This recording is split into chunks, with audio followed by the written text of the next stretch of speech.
हरियाणा की हर अपडेट के लिए बेल आइकन दबाएं और सब्सक्राइब करें STV हरियाणा न्यूज। और 50 वर्ष तक की आयु ऐसी होती है, जब ये व्यक्ति चला जाता है तो उसमें परिवार को एक बड़ी यानी आगे के लिए संभालने के लिए भी कठिनाई आती है। तो ऐसे परिवारों की सहायता के लिए, और वो भी खास करके जो गरीब परिवार हैं, जो खास करके जैसे हमने एक लिमिट पहले परिवार पहचान पत्र में रखी हुई है कि जो 15,000 रुपया मासिक से भी कम कमाते हैं, तो ऐसे परिवारों की सहायता की जाए। उसके लिए वैसे तो प्रधानमंत्री जी ने पिछले वर्ष एक योजना लागू की थी और उस योजना का नाम था, अभी भी चल रही है, मुख्यमंत्री जीवन ज्योति योजना, क्षमा करें, प्रधानमंत्री जीवन ज्योति योजना। तो प्रधानमंत्री जीवन ज्योति योजना में प्रावधान ये है कि 330 रुपया वार्षिक उस योजना में प्रीमियम देना होता है और वो प्रीमियम जो बीमा करता है वो स्वयं देता है। हर वर्ष जनधन योजना अकाउंट के माध्यम से जाता है। 50 वर्ष तक की आयु का 2 लाख रुपए का ये बीमा होता है। कुछ लोगों ने पिछले वर्ष इसकी सदस्यता ली है और बीमा कराया है, लेकिन बहुत कम मात्रा में कराया है। तो आज उस योजना को मैं इस रूप में रख रहा हूं कि हरियाणा के जितने भी खास करके बीपीएल के परिवार 1,80,000 रुपए तक की वार्षिक आय, 15,000 रुपए महीने की आय, ऐसे परिवारों के लिए आज एक योजना लेके आए हैं कि वो सब बैंक में जाकर के अपना एक फॉर्म भरें और फॉर्म भर करके वहां दे दें। पहली किस्त का 330 रुपया उनके जनधन अकाउंट में जमा रहना चाहिए। पहली बार की किस्त अब वो जिस दिन भी बीमा करने वाली कंपनी यानी लाइफ इंश्योरेंस कंपनी, वो जिस दिन भी उसको लागू करेगी 31 मार्च से पहले वो लागू हो जाएगी, वो बैंक से पैसा ले लेंगे। उस पैसे को इस महीने की जो पहली किस्त होगी उसको तुरंत हम रियम्बर्स करेंगे, जाएगा उनके खाते में से, लेकिन उसके खाते में ही हम रियम्बर्स करेंगे और आगे लगातार 50 वर्ष तक की आयु तक वो पैसा सरकार अपने पास से देगी, ताकि किसी भी कारण से, बीमारी से, कोविड से, दुर्घटना से, किसी भी कारण से व्यक्ति की मृत्यु होती है तो 2 लाख रुपए उसको तुरंत मिल जाए। तो ये 2 लाख रुपए का प्रीमियम हर साल का ये सरकार भरेगी। इसकी योजना आज हम घोषित कर रहे हैं। अब ये संख्या अभी अनुमान से ही कह सकते हैं कि 18 वर्ष से 50 वर्ष तक कुल ये संख्या जाकर के 50 लाख से ऊपर बैठेगी जो बीपीएल के परिवार हैं। तो ऐसे सब 50 लाख परिवारों का आज से ये बीमा की राशि सरकार देगी और उनको 2 लाख रुपए की राशि इस किसी भी कारण से मृत्यु होती है तो उनको मिलेगी। अब प्रश्न ये होता है कि जो अभी तक जिन्होंने फॉर्म नहीं भरे हैं, तो हमने ये विचार किया है कि इस वर्ष की ये जो दूसरी लहर है ये मार्च में शुरू हुई थी, तो 1 मार्च से लेकर और इस समय ये फॉर्म भरने के दिन चल रहे हैं 31 मई तक ये फॉर्म भरे जाएंगे। 31 मई तक जो भी व्यक्ति किसी भी कारण से उसने फॉर्म नहीं भरा होगा, ऐसे सब परिवारों के, ऐसे सब सदस्यों को अगर कोविड के कारण से वो हमारे बीच में नहीं रहे तो उनको 2 लाख रुपया सरकार की ओर से दिया जाएगा। तो इस प्रकार से ये सहायता गरीब परिवारों की 2 लाख रुपए के हिसाब से, ऐसे अभी तक लगभग 800 से 900 के बीच में ऐसी मृत्यु हुई है। भगवान न करे ऐसे आगे किसी की डेथ हो, लेकिन फिर भी 31 मार्च से पहले, 31 मई से पहले या तो वो फॉर्म भर देंगे, इंश्योर्ड हो जाएंगे, उनको कंपनी की ओर से 2 लाख मिल जाएगा, उसकी राशि सरकार देगी। किसी कारण से 31 मई तक भी वो फॉर्म नहीं भर पाते हैं तो वो 2 लाख रुपए सरकार अपनी ओर से देगी। इस योजना का 31 मई के बाद जिन्होंने फॉर्म भरा है उनको पैसा कंपनी की ओर से मिलेगा, लेकिन हम ऐसा प्रबंध करेंगे कि हर व्यक्ति 18 वर्ष से 50 वर्ष तक का ये फॉर्म अवश्य भर दे, जाकर के बैंक में दे आए। बहुत सरल फॉर्म है, बैंक में देने से वो 330 रुपया हर साल ये सरकार उसमें से पे करेगी। एक योजना ये हमने बतानी थी, क्योंकि मेरा मानना ऐसा है कि हम हर किसी के लिए दवा भी कर सकते हैं, दुआ भी कर सकते हैं, लेकिन दिलासा देना भी आवश्यक है। तो ये बहुत छोटी मात्रा में दिलासा देने की काम हमने किया है। अन्य प्रकार की भी सहायताएं जो पहले हम देते हैं वो हम लगातार जारी रखेंगे किसी भी परिवार को कष्ट ना आए, ये हम देंगे। इससे पहले भी 3 स्कीमें हमने जो घोषणा की है उसको मैं फिर याद करा देता हूँ कि एक तो जो लोग कोविड पेशेंट हैं और एडमिशन उन्होंने नहीं लिया, हरियाणा के बीपीएल के लोग 1,80,000 रुपये तक की राशि कमाने वाले लोग, उनको लमसम 5,000 रुपये मिलेगा। हरियाणा के जो लोग प्राइवेट हॉस्पिटल्स में एडमिशन लेते हैं उन सबका 1 लाख रुपया प्रतिदिन प्रति बेड 7 दिन तक एक पेशेंट के लिए वो सरकार रिइंबर्स करेगी अस्पतालों को। और ये जो बिल उनके हमने राशि तय की है 18,000 रुपया, 8,000 से लेकर 18,000 रुपये तक जो उनको बिल पे करना पड़ता है, उसमें 5,000 रुपया प्रतिदिन के हिसाब से मैक्सिमम 7 दिन तक 35,000 रुपया ये उन बीपीएल परिवारों के लिए ये सरकार रिइंबर्स करेगी अस्पतालों को। इसी के साथ दूसरा जुड़ा विषय है वो है प्राइवेट अस्पतालों का। प्राइवेट अस्पतालों में इलाज के अंदर बहुत बड़ा योगदान वो कर रहे हैं, क्योंकि केवल सरकार की व्यवस्था से इतने सब मरीजों का शायद इलाज करना संभव नहीं था। अभी तक जैसे हमारे पास 17,000 बेड्स हैं ऑक्सीजन के, जिसमें आज 13,500 पेशेंट्स दाखिल हैं, और मैं अगर इसमें मोटा हिसाब लगाता हूं तो सरकारी योगदान इसमें 40% है, प्राइवेट अस्पतालों का योगदान इसमें 60% है। तो ऐसा ये योगदान 60% का एक बहुत बड़ा योगदान प्राइवेट अस्पतालों का है। लेकिन वहीं दूसरी बात यह है कि प्राइवेट अस्पताल इस समय, बहुत अस्पताल तो बहुत अच्छा काम कर रहे हैं, उनकी हम प्रशंसा करते हैं, लेकिन कुछ एक अस्पताल मजबूरी का लाभ उठाकर और वो अनाप शनाप चार्जेस करते हैं। अब ये अनाप शनाप चार्जेस बहुत लोग ऐसे हैं जो सहन नहीं कर सकते हैं। हमने उसके लिए रेट लिस्ट ये भी घोषित की है, जो मैंने बताया 8,000 से लेकर और 18,000 रुपये तक अलग अलग प्रकार के रेट उनके लिए तय किए हैं। उससे ज़्यादा पैसा अगर कोई अस्पताल लेता पाया गया तो हम उनके खिलाफ कार्रवाई करेंगे, और कार्रवाई करने में उनके खिलाफ जो एक प्रकार की क्रिमिनल कार्रवाई है ये, वो तो होगी ही होगी। आगे के लिए अगर कोई ऐसा पाया जाएगा तो हमें चाहे उसको मना करना पड़े कि आगे अब जितने पेशेंट्स हैं उनको लेना बंद कर दें, और जो पेशेंट्स वहाँ एडमिट हैं उनको हम दूसरे अस्पतालों में ले जाएंगे, इनको ऑक्सीजन देना भी बंद कर देंगे, और अगर आवश्यकता हमको लगी तो उसके खिलाफ डी रजिस्ट्रेशन की कार्रवाई भी हम कर सकते हैं। लेकिन ये बहुत सख्त निर्देश दिए गए हैं उनको कि हम जो रेट्स तय हैं उससे ज़्यादा पैसा वो बिल्कुल न लें। इसी प्रकार से हमने एम्बुलेंसेज के भी सब जगह के रेट तय कराए हैं, ताकि कोई गरीब आदमी जो इसमें पिसता है वो इसमें पिसे नहीं। इस प्रकार का एक निर्देश उनको दिया गया है, इसका सख्ती से पालन करें, ऐसा एक विचार मैंने पहले भी बताया, आज भी बता रहा हूँ कि प्रधानमंत्री जीवन ज्योति योजना का मैंने अभी बैंक से फार्म मंगवाया है। बहुत सिंपल 1 पेज का फार्म है, इसको हम छपवा करके अपने जिलों में डिप्टी कमिश्नर्स के माध्यम से जनता को उपलब्ध कराएंगे, और जल्दी ये 2 दिन के अंदर अंदर फार्म डिस्ट्रीब्यूट हो जाएंगे। उनको केवल इसको भरना है, भर करके बहुत सामान्य जानकारियां लेकर और बैंक में अपने जनधन अकाउंट के साथ जिस बैंक में है उस बैंक में जाके जमा कराना है। जमा कराते ही वो इंश्योर्ड हो जाएंगे।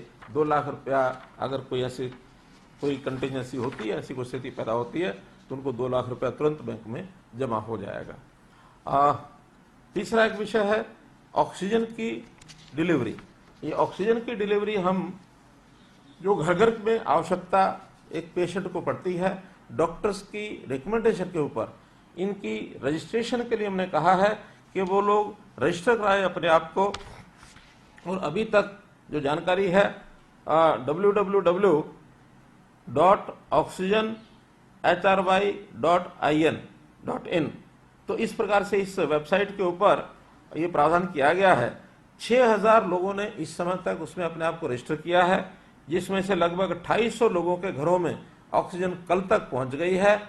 आज 847 लोग ऐसे हैं जिनकी डिलीवरी आज की गई है, तो ऐसा लगभग ये 3700 लोगों को दी जा चुकी है। कुछ ऐसे केसेस हैं जिसमें उन्होंने डॉक्टर की पर्ची अपनी नहीं लगाई है। कुछ लोगों के पास सिलेंडर्स नहीं है, उनको सिलेंडर उपलब्ध कराने के लिए कहा है।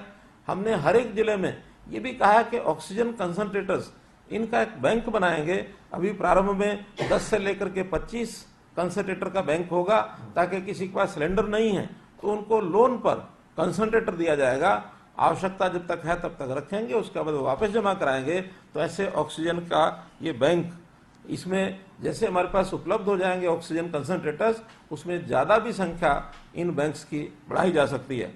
कुछ संस्थाएं भी बैंक्स बना रही हैं उनको भी मैं चाहता हूं कि और अधिक संख्या में इन बैंक्स को और वो आगे बढ़ा करके लेकर के जाएं।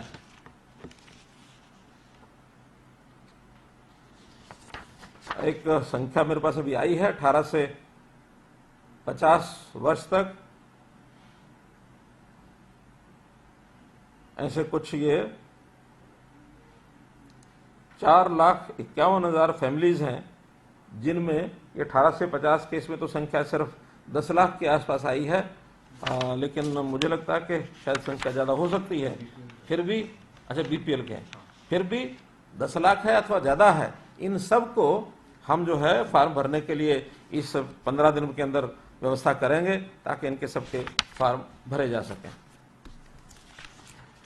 मित्रों, मुझे अपनी ओर से इतनी विषय आपके सामने रखना था।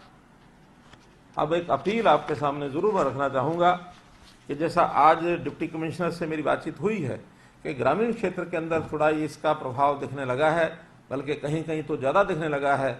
हमने वहाँ हॉटस्पॉट्स इसकी पहचान कराई है, तो जितने हॉटस्पॉट्स हैं लगभग 1,000 जहाँ ज़्यादा केसेस आ रहे हैं संख्या में उस या जहाँ मृत्यु ज़्यादा हुई है, ऐसे सब स्थानों पर प्राथमिकता में लगभग 1,000 ये आज और कल के अंदर सब व्यवस्थाएं वहाँ कंप्लीट हो जाएंगी।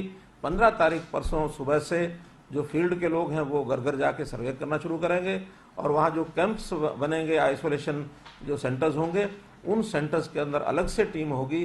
वो टीम वहाँ बैठ करके ऐसे लोगों का जो प्रारंभिक उपचार है वो करेंगे। जो उसमें मॉडरेट और सीवियर जो पेशेंट्स मिलेंगे उनको पीएचसी, सीएचसी अथवा हॉस्पिटल्स में वहाँ डाइवर्ट करेंगे। और अगर हमारे सिविल हॉस्पिटल्स में अगर आवश्यकता होने पर वहाँ बेड्स अगर कम रहे तो उनको प्राइवेट हॉस्पिटल्स के अंदर रेफर करेंगे। और आयुष्मान भारत का जो हमारे सिस्टम है, स्कीम है, उस स्कीम में उनका वहाँ इलाज होगा। तो ये एक बहुत नीचे तक की तैयारी हमारी हो गई है। सभी डीसीज ने यकीन दिलाया है कि हम कल सायंकाल तक इस व्यवस्था को करके परसों सुबह से हम काम करेंगे। तो इसमें मेरा सबसे कहना यह है कि ये काम केवल सरकारी व्यवस्था से नहीं, तो इसमें बाकी लोग भी जो जो इसमें सहयोग कर सकते हैं, व्यवस्थाओं में बहुत सहयोग करने पड़ते हैं, क्योंकि वहाँ पर जो सेंटर बनेंगे आइसोलेशन के, वहाँ इंफ्रास्ट्रक्चर है, वहाँ बेड्स हैं, वहाँ बिस्तर है, चदरें हैं, वहाँ भोजन की व्यवस्था है, वहाँ पानी की व्यवस्था है, जो भी व्यवस्थाएं वहाँ, और कहीं ना कहीं जो शौचालय टेम्परेरी बनाने पड़ेंगे वो डिपार्टमेंट्स उसमें लग गए हैं, वो सब बना रहे हैं। तो ऐसी ये बड़ी यानी 8,000 आइसोलेशन सेंटर बनाने तक ये हमारे योजना में है। अगर ये आगे बढ़ाने की आवश्यकता पड़ी तो हम बढ़ाएंगे। कल 1,000 शुरू हो जाएंगे। तो इस प्रकार की सारी व्यवस्था की गई है। इसमें गांव के जो लोग हैं, चुने हुए पूर्व प्रतिनिधि, जो मानो आप तो पंचायतें नहीं रही वहाँ, तो पूर्व प्रतिनिधि जितने गांव के हैं जनप्रतिनिधि, उनको भी सबको हमने इसमें सहयोग में लिया है। गांव के नंबरदार हैं वो भी सहयोग करेंगे, सरकारी कर्मचारी सब टीमें बनाएंगे और इस प्रकार से ये सब सिस्टम उन्होंने बनाए हैं। आज 300 डॉक्टर्स और पैरामेडिक्स के लोग ईएसआई में, जो वहाँ काम बहुत अधिक नहीं है, तो उनको हेल्थ डिपार्टमेंट को दिया गया है, उनको एक प्रकार से रेफर किया गया, उनसे हेल्थ डिपार्टमेंट काम लेगा ताकि हम पीएचसी और सीएचसी पर जाकर के उन सब व्यवस्थाओं को दे सकें। ये सब व्यवस्थाएं हमने की हैं। तो आपसे भी मैं अपील करता हूं कि एक पॉजिटिव वातावरण बना करके और हम हर किसी को इलाज मिले, गरीब की सहायता हो, ये सब करने के लिए हम तैयार हैं। पिछली बार जैसे हमने किया था, इस बार भी वैसा ही विषय। फिर हमने कहा था कि जिन लोगों ने कोई प्रश्न अपने करने होंगे वो इस पीसी से पहले भी भेज सकते हैं और पीसी के दौरान भी भेज सकते हैं। तो मेरे पास लगभग 15-16 प्रश्न पहले आए हैं, ये और भी आ गए हैं अभी इसी समय। तो जो पहले आए हुए हैं मैं उनको पहले एक बार आपके सामने रख देता हूं। बहुत लोगों ने प्रश्न किए हैं इसमें। एक बात मुख्य रूप से कि बहुत से बंधुओं ने जो वैक्सीनेशन का जो प्रोग्राम है उसके संबंध में ज़्यादा प्रश्न आए हैं। जैसे अगर उसमें नाम लेकर के मैं बताता हूं तो राजकुमार जी चौधरी हैं हमारे नेटवर्क 10 पर। इसी प्रकार से दूसरा वैक्सीन का प्रश्न है पंजाब केसरी नारनौल से श्री रामचंद्र सैनी। ऐसे ही Sanjay ji PTI, Yogendra Sharma state bureau chief Dainik Haribhoomi, फिर हमारे दिनेश भारद्वाज, दैनिक ट्रिब्यून चंडीगढ़।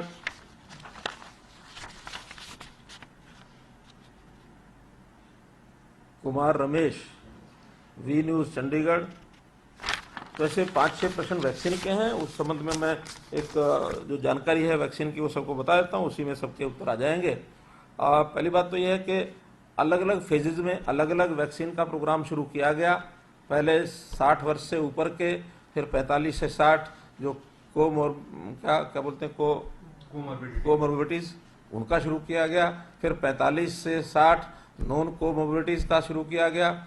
फिर 18 से लेकर के 45 तक इनको शुरू किया गया। अलग अलग फेज पर ये शुरू हुआ है। गवर्नमेंट का सिस्टम अलग, प्राइवेट का सिस्टम अलग। इसमें भी चूँकि प्राइवेट के लोग पैसा खर्च करके लेकर के आते थे, वो खर्च करके ही लगाते थे। तो फर्स्ट डोज का अपने अपने हिसाब से सबने चलाया है। अब जब से 18 से 45 शुरू हुआ है, तब से वैक्सीन की इंजेक्शन की जितनी क्वांटिटी हमको मिलनी चाहिए थी, हमने 50 लाख कोवैक्सीन का जो पहले ऑर्डर दिया था, उसमें से मात्र भी 6 लाख हमको मिली हैं। 3-3 लाख करके अलग अलग बैचेज में ये आ रही है। तो उसके अंदर 2 कंपनियों का, कोवैक्सीन और कोविशील्ड, ये 2 कंपनियों के वैक्सीन के टीके हमको मिल रहे हैं। जितने मिल रहे हैं उनको हम लगा रहे हैं। अब प्राथमिकता जो केंद्र सरकार की ओर से भी सूचना मिली है कि प्राथमिकता जिनको सेकेंड डोज लगनी है उनको दी जाएगी, क्योंकि फर्स्ट डोज के बाद सेकेंड डोज टाइम पीरियड के साथ लगाना जरूरी है। उसमें चाहे वो सरकारी में लगी हो अथवा प्राइवेट में फर्स्ट डोज लगी है, तो उनको सबको प्राथमिकता के आधार पर लगाया जाएगा। और बाकी सबका अब रजिस्ट्रेशन के आधार पर यह सारा काम होता है। 15 से 45 तक, 18 से 45 तो पहले रजिस्ट्रेशन होती है। रजिस्ट्रेशन के बाद अपॉइंटमेंट ली जाती है। अब संयोग से रजिस्ट्रेशन और अपॉइंटमेंट में जो लोग आईटी से भी हैं, शहरों के लोग हैं, वो थोड़ा सा आगे बढ़ जाते हैं। कारण क्या कि उसके अंदर कहीं रोक नहीं है, कोई भी व्यक्ति कहीं भी जा करके अपना कोवैक्सीन का टीका लगवा सकता है। फिर भी हम कोशिश कर रहे हैं कि इसमें कोई रास्ता निकाला जाए कि ग्रामीण क्षेत्र के अंदर भी जहां कोवैक्सीन के अभी इंजेक्शन नहीं पहुंचे हैं, वहां पहुंचा करके पैरेलली बराबर उनको भी शुरू हो। हाँ, इसके अंदर 20% हमने रिजर्वेशन किया है जो फ्रंट लाइन वर्कर्स हैं, फ्रंट लाइनर्स, सरकारी कर्मचारी खास करके, जिसमें पावर डिपार्टमेंट है, हेल्थ डिपार्टमेंट तो पहले लग गया है, हेल्थ डिपार्टमेंट और अर्बन लोकल बॉडीज और पुलिस, इनके लोगों को पहले लगाया जा चुका है। लेकिन अभी तो power department, roadways, public health, ऐसे जो फील्ड के लोग हैं जिनको फील्ड में क्योंकि काम कर रहे हैं, इसलिए इनको लगाना, इसमें पत्रकार बंधु भी हैं, उनको भी हमने रखा है। तो ऐसे सब लोगों को प्राथमिकता पर पहले लगाया जाए। इनके जो वर्क प्लेस हैं उन स्थानों पर लगेगा। तो 20% इनके लिए रिजर्वेशन रखा है। जब ये सब एम्प्लॉइज का और सब ये फ्रंट लाइन वर्कर्स 20% में पूरे होंगे, उसके बाद ये भी जनता के लिए खोल दिया जाएगा। तो ऐसी उपलब्धता के कारण से ये सब विषय थोड़ा सा कठिनाई में आ रहे हैं। हम इसको जैसे जैसे उपलब्ध हो, जो ब्रांड हैं अभी 2 ही हैं। तीसरा, भारत सरकार ने स्पुतनिक का जो कोवैक्सीन का इंजेक्शन है उसको हरी झंडी दे दी है। अब हम प्रयत्न करेंगे कि उस कंपनी के भी हमको मिल सकें ताकि और लगाया जा सकें। एक विषय आया ग्लोबल टेंडर का। ग्लोबल टेंडर हमने भी उसकी तैयारी कर दी है। एक आध दिन में ग्लोबल टेंडर हम फ्लोट कर देंगे। और ग्लोबल टेंडर में जब तक वो मैच्योर होगा, हो सकता है उसमें 10 दिन लगे, 15 दिन लगे, तो 10-15 दिन तक और कंपनियां, 8-10 कंपनियां ऐसी हैं जो वर्ल्ड वाइड जिन्होंने अप्लाई किया हुआ है कि उनको भी अनुमति मिले। कुछ देशों में अलग अलग कंपनियां वो रजिस्टर्ड हो गई हैं, उनको रिकॉग्नाइज कर लिया गया है। हो सकता है 8 दिन तक, 10 दिन तक हमारे यहाँ भी कुछ और कंपनीज रजिस्टर हो जाएं, उनका वैक्सीन इंजेक्शन भी हमारे यहाँ उपलब्ध हो पाएगा। ऐसी सब कंपनियों के जो रेट्स आएंगे उसके हिसाब से कौन सी उचित रहेगी, वो हम 8 या 10 दिन के बाद जैसे ही इसका रिजल्ट निकलेगा हम कोवैक्सीन को उपलब्ध कराएंगे। इसमें पैसे का कोई विषय नहीं है। जितना भी पैसा खर्च आएगा हरियाणा सरकार करेगी। और हरियाणा सरकार जो गवर्नमेंट हॉस्पिटल या व्यवस्थाएं जितनी हैं उनमें सब में फ्री लगाएंगे। हर किसी को फ्री होगा, चाहे कितना ही पैसा हमको इसके लिए लगाना पड़ता है। इसके बाद अगला प्रश्न है, महावीर जैन है कि जिन लोगों की डेथ हो रही है उनमें ज़्यादातर ऐसे भी हैं जिनको पहले से बीमारियां हैं या वो डर के मारे से हो सकता है उनकी डेथ होती हो, उनका इलाज न मिलने की वजह से मर रहे हो। सरकार क्या कर रही है। देखिए, जैसे मैंने पहले बताया कि हमने व्यवस्थाएं अपनी पूरी की हैं। आज इस समय कोई भी ऐसा व्यक्ति नहीं है जिसको वो एडमिशन लेना चाहता है किसी हॉस्पिटल में तो उसको बेड ना मिले।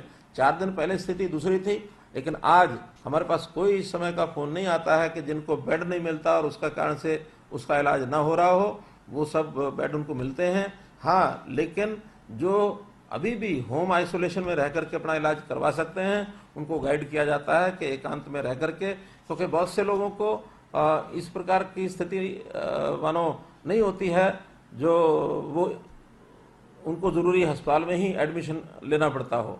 वो लोग घर में रह करके भी सामान्य बीमारी की जैसे इलाज होता है वैसा अगर इलाज कराते हैं तो 10 दिन के बाद, 12 दिन के बाद, अब तो ये भी एक सूचना मिली है कि जिस दिन पॉजिटिव निकलता है और ठीक से अगर उनके सिम्टम ज़्यादा नहीं हैं, एसिम्प्टोमेटिक अगर केसेस हैं, तो 12 दिन का जो एक प्रॉपर इलाज है उसके बाद उनको दोबारा से टेस्ट कराने की भी आवश्यकता नहीं है। ये माना जाता है कि 12 दिन के बाद वो नेगेटिव हो गए हैं और वो घर जा सकते हैं, अपना सामान्य जीवन व्यतीत कर सकते हैं।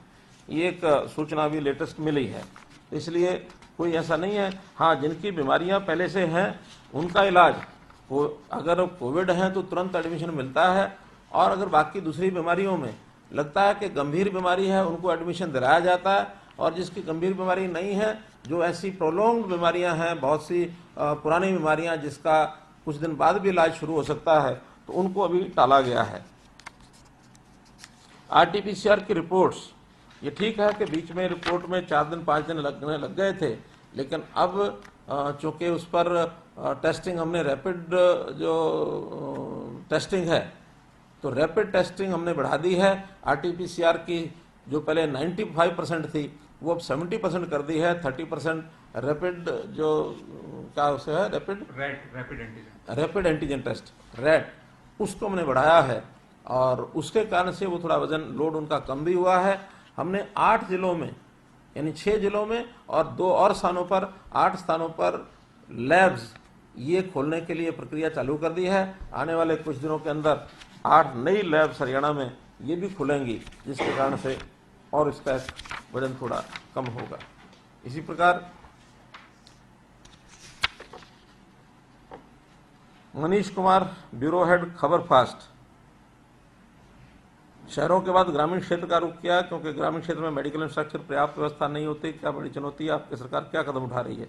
मैंने इसमें आपको पहले बताया है कि ग्रामीण क्षेत्र में अब हमने CHCs, PHCs, हर एक CHC लेवल पर 5 से लेकर और 20 बेड तक हम ऑक्सीजन सिलेंडर्स रख करके ऑक्सीजन बेड वहाँ तैयार करेंगे। कई जगह तैयार हो गए हैं, जल्दी तैयार करने में लगे हैं। गांव-गांव में आइसोलेशन सेंटर खोले हैं, टीमें बना दी हैं, और 2 दिन में नीचे तक जाकर और इसकी सारी स्क्रीनिंग करेंगे, टेस्टिंग करेंगे, और उनके माध्यम से ये आगे फैलाव न हो इसका हम जरूर ध्यान करेंगे। साथ ही इन्होंने कहा किसान आंदोलन में टिकरी बॉर्डर पर बंगाल की युवती के साथ बलात्कार की घटना, ये घटना हम सबको मालूम है, मीडिया में खूब आ चुकी है, और इसमें FIR हो चुकी है, और FIR होने के बाद पुलिस जो है इसकी इन्वेस्टिगेशन करेगी, कानून अपना काम करेगा, और कानून के काम करने के बाद इन्वेस्टिगेशन में जो भी दोषी पाए जाएंगे उनके खिलाफ सख्त से सख्त कार्रवाई की जाएगी, किसी को इसमें बख्शा नहीं जाएगा। जगदीप शर्मा, दैनिक हिंद जनपथ, ये लिखते हैं कि ऑक्सीजन कंसंट्रेटर की कीमतें, इसमें मैन्युफैक्चरर से बात करनी चाहिए। ये बात ठीक है कि मैन्युफैक्चरर से बात करनी चाहिए, लेकिन वस्तु स्थिति अभी यह है कि ये सारे कंसंट्रेटर्स ये सब बाहर बनते हैं, अभी अपने यहाँ बहुत कम इसका निर्माण हो रहा है और सब लोग इंपोर्ट कर रहे हैं। हमने अब वहाँ जो के मैन्युफैक्चरर्स हैं उनसे बात करना कोई इतना आसान नहीं है, सरल भी नहीं है, और आज जो कि डिमांड इतनी ज़्यादा है इसलिए हमारी उसको बात को मानेगा ऐसा मुझे लगता नहीं है। फिर भी जो फैक्ट्री रेट्स हैं, जो कंट्रोल्ड रेट्स हैं, उन रेट्स पर अगर प्राइवेट लोगों को चाहिए तो उनको उपलब्ध हो सके, और सरकार जहाँ जहाँ मंगा करके लोगों को डिस्ट्रीब्यूट कर सकेगी, अपने हॉस्पिटल्स में, डिस्पेंसरीज में जहाँ व्यवस्था कर सकेगी वो कर रही है। CSR में कुछ लोग लेकर के आ रहे हैं, तो उसमें 2 निर्णय, एक निर्णय तो केंद्र सरकार ने किया है कि जो ऐसा सामान बाहर से संस्थाएं मंगवाती हैं या बाहर जो हमारे जो हितैषी लोग बैठे हैं, भारतवर्ष के लोग ऐसे हैं, डायस्पोरा के जो लोग हैं, एसोसिएशंस हैं, वो खरीद करके हमारे यहाँ भेजती हैं, तो एक तो IGST जो केंद्र सरकार की ओर से लगाया जाता है वो केंद्र सरकार ने फ्री कर दिया है। ऐसे ही इम्पोर्ट ड्यूटी इसको भी खत्म कर दिया है। जो कोविड के साथ जुड़ी हुई ऐसे जितने भी इंस्ट्रूमेंट्स हैं, खास करके ऑक्सीजन को उपलब्धता बढ़ाने के नाते से जो किए गए हैं, इन सब के ऊपर इम्पोर्ट ड्यूटी और IGST केंद्र सरकार ने समाप्त कर दिया है। आज ही हमने निर्णय किया है कि अगर अपने यहाँ भी अपने देश की कोई बनी हुई चीज़ या कोई चीज़ जो रीसेल में यहाँ हरियाणा सरकार को लेनी पड़ती है, हरियाणा सरकार को जो डोनेट करते हैं और ऑक्सीजन से जुड़े हुए विषय हैं, ऐसे सब इंस्ट्रूमेंट्स के ऊपर GST रीइंबर्स करेंगे हम।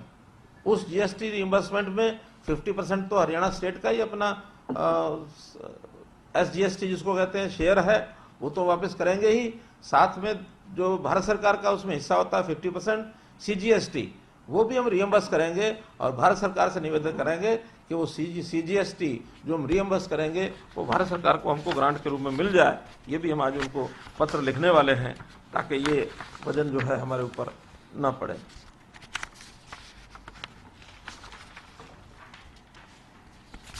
वैक्सीन के ये प्रश्नों के उत्तर मैंने दे दिए हैं। दिनेश भारद्वाज ने लिखा है कि पानीपत और हिसार में 500 बेड के हॉस्पिटल की बात कई दिनों से हो रही है। ये ठीक बात है।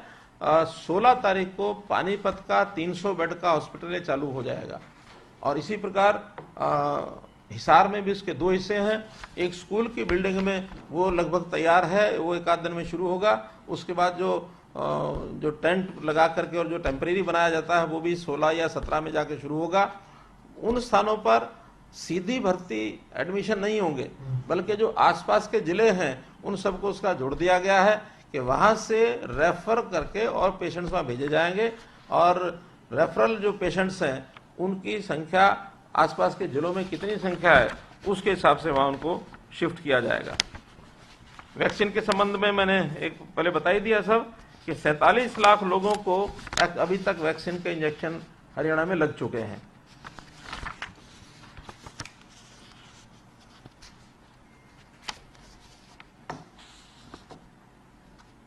अभिषेक तक्षक PTC न्यूज, इनका भी मैंने पहले जवाब दिया ही है। इन्होंने लिखा है कि कोरोना का इलाज कर रहे लोगों से जान बचाने के लिए खूब राशि प्राइवेट निजी अस्पतालों द्वारा ली जा रही है। गरीब और लाचार के साथ साथ आम आदमी के लिए निजी अस्पताल में इलाज कराना मुश्किल है। तो मैंने बताया कि जैसे ही हमें शिकायतें मिली हैं कि वो रेट्स मनमर्जी के लेते हैं, तो हमने उनको सख्त हिदायत दी है कि जो रेट हमने तय किए हैं वही रेट्स लेंगे। इससे ज़्यादा कोई लेगा तो हम उनको उनके खिलाफ कार्रवाई करेंगे। विपिन परमार, इंडिया न्यूज़, हरियाणा ने संक्रमण को रोकने के लिए जो मैकेनिज्म तैयार किया वो काम कर रहा है, पर अब चिंता गांव में बढ़ रहे संक्रमण की है। इसको लेकर सरकार किस तरह आगे बढ़ रही है, मैंने इस विषय में बता दिया है कि गांव की व्यवस्था हम ठीक से कर रहे हैं। कोरोना मैसेज को कंट्रोल करने में हरियाणा काफ़ी हद तक सफल होता दिख रहा है, लेकिन एक और चुनौती ब्लैक फंगस की सामने आ गई है। इसको लेकर के किस रणनीति के साथ आगे बढ़ा जा रहा है। अब ये 2 दिन से ही बहुत ज़्यादा चुनौती इसकी हमको ध्यान में आ रही है। जो ब्लैक फंगस की है, हमारा हेल्थ डिपार्टमेंट और मेडिकल एजुकेशन डिपार्टमेंट, इन लोगों ने इस पर काम करना शुरू किया है कि इसी के साथ साथ कोविड के साथ साथ ब्लैक फंगस के जो केसेस हैं उसमें कौन सी उचित दवाई रहेगी, क्या उचित इलाज होगा, क्योंकि ये भी एक प्रकार का एक नया रोग ये सामने आया है। तो इस प्रकार से इस पर काम करना शुरू कर दिया है और मैं समझता हूँ इसके ऊपर हमारे जो मेडिकल हेल्थ डिपार्टमेंट के लोग हैं वो इसके ऊपर काबू पा लेंगे। कोरोना मरीजों की ये लिखते हैं के संधू, संपादक हरियाणा, भारत देश हमारा समाचार पत्र। कोरोना मरीजों की संख्या में इजाफा हो रहा है, बड़े स्तर पर डॉक्टरों की भी जरूरत है। तो ऐसे में क्या आने वाले दिनों में सरकार मेडिकल कॉलेज में MBBS की सीटें बढ़ा सकती है? मित्रों, वैसे तो हमने घोषणा कर रखी है कि हर जिले में कम से कम एक मेडिकल कॉलेज, और उसमें 2-3 ही जिले बाकी बचे हैं। सब में बाकी मेडिकल कॉलेजेस या तो प्राइवेट या तो सरकारी ये बन चुके हैं। अभी भी हम उनके ऊपर काम कर रहे हैं, लेकिन जितनी सीटें हमने पिछले 5 साल में बढ़ाई हैं, आपको जानकारी होगी कि 2014 में 750